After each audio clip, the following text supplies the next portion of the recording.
Sunny Deol's much-awaited return to the big screen in Jart is an explosive and intense affair, offering fans the nostalgic, action-packed heroics that they know and love. But then you're faced with a rather potent question. Is the iconic 2.5 kilo ka haath still powerful enough to hold the audience's attention in today's cinema? The answer that we get in this rather long, ultra-violent film is a resounding yes. Sunny Deol has managed to channel the same energy that made his earlier hits like Ghayal, Damani and Ghatak iconic, but with a modern Gen Z twist, if I may say so myself. In Jart, Deol plays Brigadier Baldev Pratap Singh, a man so tough he's known as Bulldozer.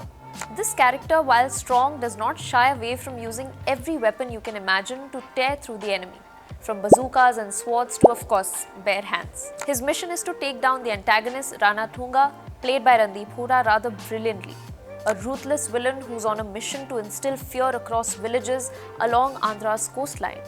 The sheer amount of violence and raw action keeps the plot moving relentlessly as Sunny's character hacks through various villains, including Thunga and his bloodthirsty brother. It's an all-out brawl with blood flowing freely and limbs getting severed in the name of justice. But just like many other violent narratives in Bollywood, at the heart of this action extravaganza is the film's patriotic undertone, because Deol's character is fiercely loyal to his roots, emphasizing his identity as a Kisan, a Jawan and a Jat. In his world, the soil is sacred and protecting the land and its people is paramount. The film's narrative occasionally drifts into melodramatic territory with too much emphasis on bloodshed, slashed bodies and an over-the-top level of violence that almost drowns the plot in its wake.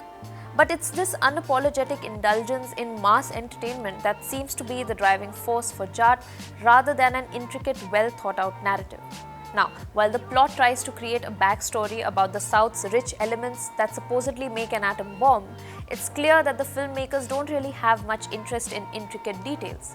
And so, let's admit it, the real star here is Sunny Deol's raw physicality and his intense action sequences. One of the film's major flaws is its lack of coherence in storytelling. While the film builds up Sunny's character as an invincible force, the narrative falls into a repetitive cycle of violence. The gore and brutality begin to feel excessive, and at times the film's melodrama takes it into a space that's pretty hard to take seriously. The objectification for women and certain scenes involving their victimization remind audiences of the crudest sensationalist action films of the 70s and 80s. It's hard not to feel desensitized after the relentless barrage of violence. In Jart, there is an obvious homage to old-school masala action cinema, where the hero is larger than life and the villains are meant to be utterly terrifying. However, in modern-day filmmaking, it raises the question of whether there's more to a film than just non-stop action and violence. The film would have better benefited from a balance between its action-packed sequences and a more grounded storyline. On the bright side though, Randeep Hooda makes for a very convincing villain, and the action is undoubtedly thrilling for fans of this genre. However, while the film delivers what it promises, massive in-your-face action, it leaves little room for substance. The performances are solid, but the real appeal of Jart lies in the familiar comfort of seeing Sunny Deol back in his element, delivering punches, high-intensity action and one-liners that do appeal to the masses. So, if you're a fan of mass action, high-energy drama and a throwback to Sunny Deol's prime, this one is for you. If you love movies where the hero triumphs no matter what odds are stacked against him and enjoy seeing the bad guys face an inevitable defeat, Jart will not disappoint you. The credit for this film review goes to Shubhra Gupta from Screen. Now, if you think the first film gave you a dose of high-octane nostalgia, this next one might go 10 steps ahead and quite literally breaks the fourth wall while doing it. Let's take a look at Good, Bad, Ugly. Ajit Kumar returns in Good, Bad, Ugly, and if you think this is just another gangster flick, well, technically you're right, but also very, very wrong. The plot, at least what exists of it, follows AK, a dreaded gangster who once ruled the underworld with bloodied hands and ruthless precision. He's been away from that life for 18 years now, thanks to a promise he made to his wife, and is finally out of jail only to find his son, well, in jail. Ironic? Absolutely. Predictable? Kind of. But does this film treat any of it seriously? Not for 1 second. And that is where the creativity really shines. Because here's where it gets interesting. The plot exists simply to tie together a series of callbacks, cameos, and inside jokes. And the director, Adhik Ravichandran, does not even pretend otherwise. There's a sequence where Ajit literally talks to the director mid-scene, breaking the fourth wall like it's the most natural thing in the world. No build-up, no precedent, just pure cinematic chaos. But somehow it works. Pretty well at that. This is a film that knows it's a film. It plays with the format, pokes fun at itself, and revels in its own madness. Adhik does not shy away from referencing Ajit's real-life choices either, be it disbanding his fan clubs, turning racer, or taking a break from serious roles. It's all in there. Even the supporting cast is in on the joke. Arjun Das, Trisha, Sunil, they all bring energy, but it's clear who the spotlight really belongs to. And that's the point. But that's not to say Good Bad Ugly is all style and no substance. There are attempts at emotion, especially in the father-son dynamic. There are some threads about betrayal, revenge, lost time, but they're brushed aside before they can really dig in. Because here, the style is the substance. This film is scored like it's building a stadium anthem every 10 minutes. Ilayaraja, Vidyasagar, Anirudh, name a hitmaker and they'll be a part of the soundscape. The songs are nostalgic, the background score is relentless, and everything is dialed to 11. It's loud, it's chaotic, but honestly you kind of like it.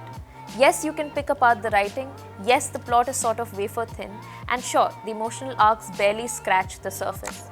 But what Good, Bad, Ugly lacks in depth, it more than makes up for in its conviction. It's over the top, outlandish, and full of holes, but it's never boring. And that might just be the point. You could consider watching it because sometimes it's okay to let go of logic and just enjoy the madness. This is one of those films that you watch with zero expectations for realism. Either way, it's one hell of a ride. The credit for this review goes to Avinash Ramachandran. Until next time, stay tuned to Screen for the latest in entertainment.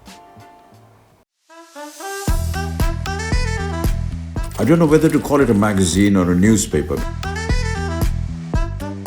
What can I say? As you can see, the iconic Screen magazine. It is I'm on the cover. It's really nice to be on the cover. Karan, this is your surprise for the evening. I remember there were so many times that, he would just turn back and he'd look at me and I was like, Agnipat. माँ के पैरों के नीचे स्वर्ग है, अरे बाप के पैरों के नीचे जायदाद है। गीत और आदित्य का अभी ब्रेकअप हो रहा है, फ्रस्ट्रेट हो गए हैं वो दोनों एक दूसरे से, है ना? आदित्य बोल रहा है ये अपनी आपकी खुद की फेवरेट है, कौन झेल सकता है इसे? If you could legalize one thing in India, what would it be? Prostitution, gambling, or marijuana? I can't hear you. We have seen you as more of a glamorous role in South Indian movies. And you went to Bombay. I don't know what transformed you. You're today totally different role. Feel nepotism or no nepotism, I'm here. किसी के बाप की industry नहीं है. कहीं ना कहीं मेरी भी अपॉर्चुनिटीज कई बार ऐसे गई हैं जहाँ पे मुझे ऐसा लगा कि maybe I should have gotten the opportunity rather than someone who's from the family. I love reading your reviews. When you really love something, you genuinely have, and that means a lot.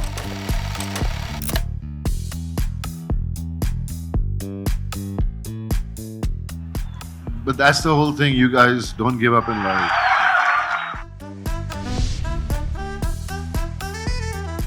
I wish you all the very best. May Screen digitally prosper.